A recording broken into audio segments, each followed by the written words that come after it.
Hello. No plan today because look what we've got going on here. So I'm going to get set up. We're close to sunset. Let's do some epicness.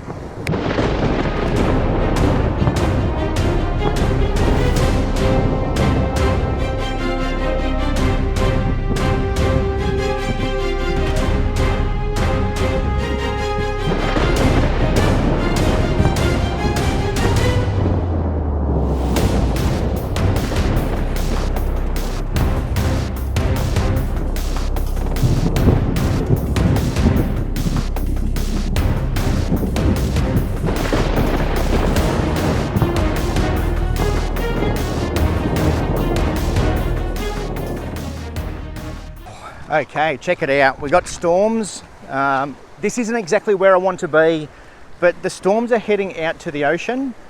What I'm going to do is, I don't like the channel markers, but it's too late to move, okay? I'm just gonna try and frame up something relatively nice and hope for the best, okay? Those channel markers, I don't really want them in my shot, but look, we're at that stage now where we just need to try and get some lightning. It's as simple as that. Let's try and get some lightning shots. As it gets darker, I might push around to one of my other spots. Let's see if we can get some lightning. Now, it's not super dark at the moment. So when it comes to capturing lightning, without a remote trigger, what I'm going to do is I'm going to shoot at f16. I'm setting my lens to infinity. Okay, because I want to focus on the horizon. That's where my lightning is going to be. It's going to be on my horizon. I'm going to set this to, wow. My goodness, that was good. And I missed it. Welcome. Welcome to a storm. Hello, so I hope you did enjoy that intro. It was an epic night. It's good to have storm season back again. So hopefully there's going to be a lot more storm coverage on this channel because I really do enjoy storm photography and it's one thing that I will definitely get out and take advantage of this year. Now, this was one of those nights where unfortunately I didn't capture any really good photos while I was recording. But later on in the night, I did head out and I stayed out for a good few hours after that. And I did capture some nice images. Okay, now these ones were pretty much good straight out of camera, so we didn't have to do a lot of editing. What we're going to look at is one of the photos that I took earlier in the night and it came out pretty flat.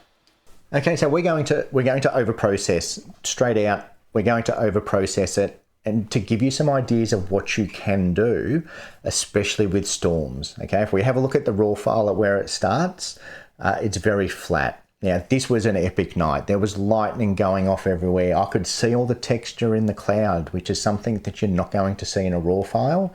So I'm going to bring out all that texture. And yes, we're going to overprocess.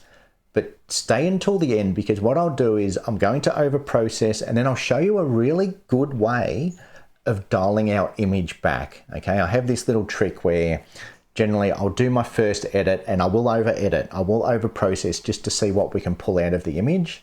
And then I'll blend it again with the original file at the end and find that nice balance in between. Okay, so let's get in here. Let's overdevelop. Let's go to town on this image and see what we can actually pull out of it. Okay, so now onto the developing side of things. As you can see, very flat, underexposed raw file. Now, when it comes to lightning, I do tend to underexpose because eventually once we get our lightning strike, it usually lights up the scene for us. Okay, so by underexposing, you're hoping that that lightning is going to strike and light up your scene. In this case, we had some lightning, but it wasn't big enough or bright enough to light up our scene, but we caught some lightning. So we're going to take advantage of that and we're going to develop this so we can at least show that we've captured some lightning.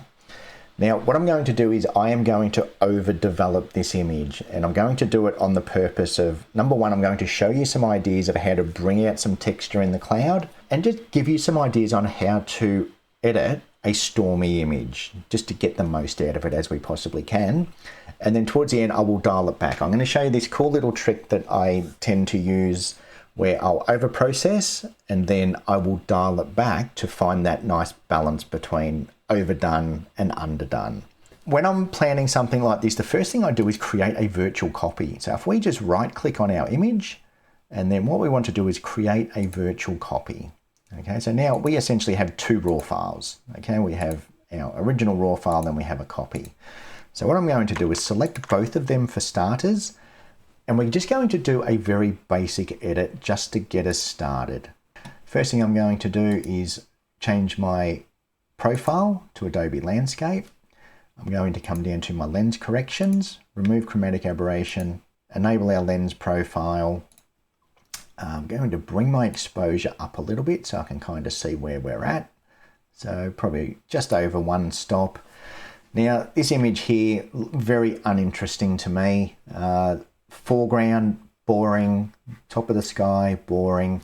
So what we're going to do, we're going to crop it and we're going to turn it into a panorama. Let's do a 3x1. We'll just get our horizon reasonably straight.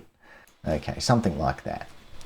Already it's starting to look better. If we have a look at our original raw file, so that's a very basic adjustment. As you can see, all we've done is lift exposure and applied our lens correction. The next thing I'm going to do is adjust white balance. Now, white balance on storms can be very tricky. What I tend to do is if we crank up our vibrance, crank up our saturation, that's going to tell us where our white balance is. Now, straight away to me, that's too blue. Okay, this was just after sunset. There was a bit of a golden glow where that lightning was. So I'm going to increase my temperature until I start to get a little bit of gold back into the image. And then I'm going to reduce the purples. Okay, I don't want all those purples in my scene. At the same time, I don't want it to be green. So it's just finding that balance somewhere around about there looks good. Now, if I just double click on these, that'll take it out. And now it looks black and white. So, and this is why I create the virtual copy, because that is just my absolute starting point. I don't want to edit the image. Okay, all I want to do is get my white balance set, get my exposure set, and that's it. So what I'm going to do now is I'm going to sync that to my virtual copy, synchronize, and it'll make sense soon. Okay, so now I have my original, my raw file, and now I have my virtual copy, which is the one I'm going to over process. So look, if you do enjoy this type of content, please give it a thumbs up. It helps me get an idea of what people want to see. To add some drama to it, contrast is a good one. So if we just boost our contrast a bit, that's going to add some drama. Okay, so at this stage, I'm looking at the image as an overall. We'll deal with certain areas soon. So I'm just going to bring up our contrast a little bit. And look, for the water, I do want that water a little bit brighter, to tell the truth. So what I'm going to do is grab a linear gradient, and I'm just going to select the water for starters with linear gradient, just bring that up a little bit. And we might just increase our whites and our highlights. Okay, might even just add it. We'll just take our color down a tiny bit just to get some of that color back into the water. Okay, so again, this is where you can have fun and you can over process as much as you like, because at the end I'm going to show you what we can do and why we have that virtual copy. Okay, so I'm going to add some blue back into that water, even add a bit of green just to give it that nice Harvey Bay color. Okay, so that's my water sorted. Now the sky, this is the fun part. So what I'm going to do is I'm going to create another mask, and I'm going to do another linear gradient, and I'm just going to select around about there and bring it down because I want it to affect the sky and just come into the water a little bit. And once again, I'm going to crank up the contrast. Okay, contrast is going to give it that dark and moody sort of a look. Okay, now where the real magic for storm clouds is down here under the effects tab. So if we click on our effects tab, you're going to see texture, clarity, and dehaze. Now with just our sky selected, we want our water to remain nice and smooth. So we've selected our sky mask. Now if we increase texture, increase clarity, and just bring up the dehaze a little bit, you'll see that it's really starting to bring out some of those clouds. Okay, so there's before and there's after. Okay, so now we're really adding some drama to that sky. Okay, now that's completely overdone. I tend to just bring up my texture a little bit, bring up the clarity a little bit, and the dehaze same. I just bring that up a little bit.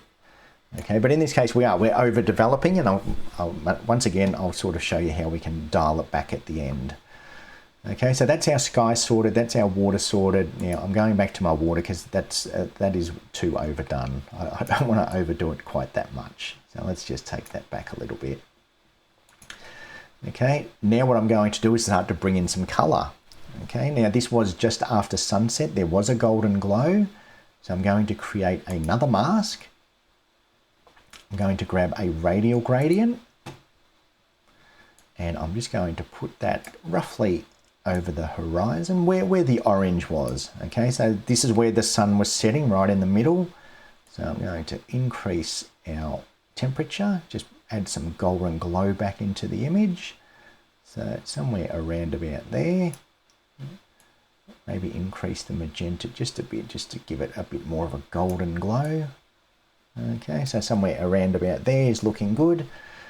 Another thing I want to do up here, it's a bit too bright in that corner for my liking, so I'm going to grab another mask, grab a linear gradient, because I want our eye to draw to the middle. I don't want this corner up here to be too bright, sorry.